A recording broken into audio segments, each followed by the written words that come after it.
dhalinyaradan haweenka odayaasha dhaqanka waa kuwa dhamaantood ka muuqato dareen iyo farxad gooni ah taasoo ah inay ku faraxsan yihiin matalaada gobolka Banaadir ku yeeshay golaha baarlamaanka aqalka sare iyadoona xildhibaanada golaha shacabka ay shalay meel mariyeen matalaadaasi munaasabadan waxaa soo qaban qaabiyay dhalinyarada iyo haweenka ku dhaqan degmada Kaxda gaar ahaan beesha Sheeqaal ee reer Awqudub madaxda dalka ay kaga mahadceliyeen sida ay ugu dagaalameen xuquuqda gobolka Banaadir iyadoona xildhibaanada ay arintaasi uga mahadceliyeen gaar ahaan xildhibaan Cabdiraxmaan Kulmiye Xirsi Cabdiraxmaan Dheere oo kamid ah mudanayaasha golaha shacabka madashaasi ugu horeyn waxaa ka hadlay Axmed Maxamed Deeq isla markaana sharaxaya ujeedka munaasabada ay u qabteen annaga waxa ilaahay mahadiis ah xildhibaan Cabdiraxmaan Kulmiye Xirsi in uu ka dhiidiyay dhawaaqii iyo wixii aan rabnay xildhibaankeena iyo odayaasheena dhawaaqa bixiyay waxaan ugu mahadcelinaynaa si buuxda ayaan ugu mahadcelinaynaa inagoo dhalinyaradii iyo odayaashii degmada Kaxda ah gaar ahaan beesha reer Awqudub inagoo wada dhan ayaan waxaan mahad ballaaran u soo jeedinaynaa xildhibaankeena waxaan leenahay cadkii iyo libintii aan ku lahayn golaha shacabka si waxaad ooga dhiidhisay aan caadi ahayn inagu ka dhalinyar ahaan waxaa la rabaa mas'uuliyiinteena iyo dadka hormuudkeena ah mar walba tubta toosan ay noo fiiqayaan in aan socono Cabdifataax Xabane Maxamed dhankiisa waxa uu ku hadlayay afka dhalinyarada degmada Kaxda waxaana mahad kooda siinaa madaxweynaha Jamhuuriyadda Federaalka Soomaaliya mudane Maxamed Cabdullaahi Farmaajo soo jeedintii uu soo jeediyay in matalaada si gobolka Banaadir si lamida waxaan u mahadcelinaynaa baarlamaanka sharafta leh cod aqlabiyada ku ansixiyay in matalaada la siiyo kuraasta 13 la siiyo ayagana waa mahadsan yihiin Imaam Cabdullaahi Xuseen Axmed Waamo waxa uu ku baaqay in si xaq ah loo simo loona qaybiyo 13 kursi oo gobolka Banaadir oo ku yeelanaya aqalka sare tan iyo carta waxa uu socday waa xalay muxuu xaq ma ahan waxaan leenahay 13 xildhibaan ama senator in xaq loo qaybiyo in xaq lagu qaybiyo beela aan lahayn baa jira senataro deegaanka gobolka Banaadirna muxuu ahaa isha ku badan sida darteed waa il gooni in la fiiriyo teeda kale tan waxaan leeyahay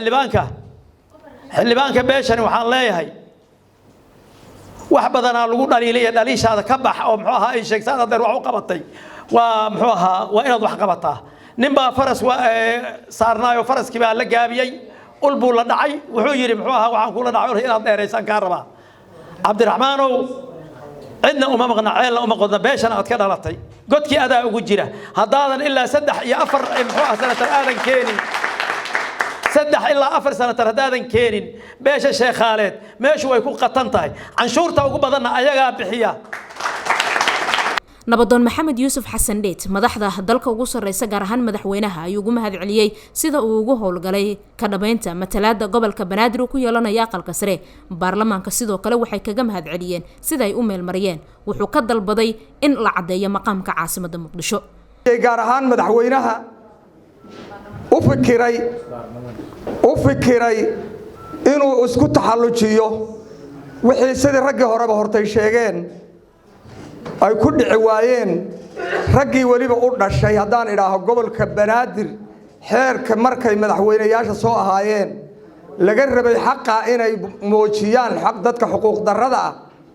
oo la yiri matalaad male la xaqiray sidii Falastiin oo kale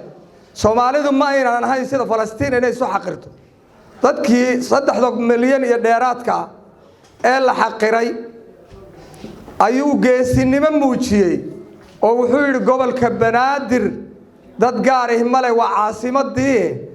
xuquuqdiisa dadka matalaada waa in meel la saaro baarlamaankiyo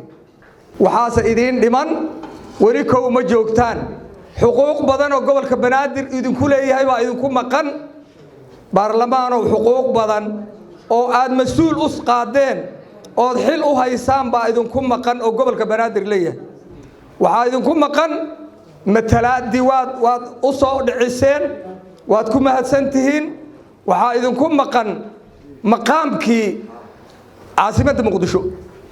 caasimadda Muqdisho oo la idin xirsaaray 12 sano ka hor maqaamkiisa intii la kala saaro xuquuqda ay kala leeyihiin inaad soo cadeysaan oo sheegtaan hadday soo cadaan weydo dadku way tooseen dadku waa wada siyaasi xasan maxamed cabdullaahi oo ah qoraal Soomaaliyeed ayaa dhankiisa xusay in la helo maqaamka Muqdisho in loo mahadceliyo madaxdii iyo guddoonka golaha shacabka iyo shakhsiyaadkii dhammaan u howlgalay sidii lagu heli lahaa gobolkan Banaadir oo dulman muddo ugu yaraan 15 sano 16 sano aan wax matalaada ku helin inuu helay taasna waa uga mahadcelinaya ugu dambeyntii Abwaan Bedel ayaa ka mid ahaa dadkii madashaasi ka hadlay markay arrin xaaja murugtay muran iyo khilaaf dhaco la ismari waayana nin raga maroorsado meel mariyo talada loo wada maqsuuda matalaadi gobolkan madaxweynaheena intuu shalay maroorsaday meel mariyay hawshii gaarsiiyay madal wacan mudanayaashii qarankuna maanta way ansixiyeen waa mahad ilaahay maqaamkii baa noo haray midnimada ilaasho madaxweynaheena iyo mataankiisa khayraa mar labaad aan dooranno afarta madkeeya iyo mid kale aan raaciyo Soomaaliya maqal meel kastoo aad joogtaba malka adag nin mari kara mataan ceela qodi kara madag iyo dab dhalin kara ummadana mideen karaan maanta doonaynaaye farmaajo u muuqdo meesha u taagani mid labaad ma hayne midnimada ilaasho madaxweynaheena iyo mataankiisa khayraa mar labaad aan dooranno guddiga doorashooyinka qaranka Xalime Ismaaciil Ibraahim Xalime Yare ayaa soo jeedisay laba qaab oo ay sheegtay in ay doonayaan in ay u dhacdo doorashada Soomaaliya labadaasi qaab ayaana keenaya bay tiri dhammaan dib u dhaca ku yimaada doorashada Soomaaliya iyadoona hadda xildhibaanada golaha shacabka inkastoo waqtigooda uu gabagaba yahay balse ay meel mariyeen matalaada gobolka Banaadir oo ku yeelanaya aqalka sare Faadimo Cabduqaadir Shabeelle TV Muqdisho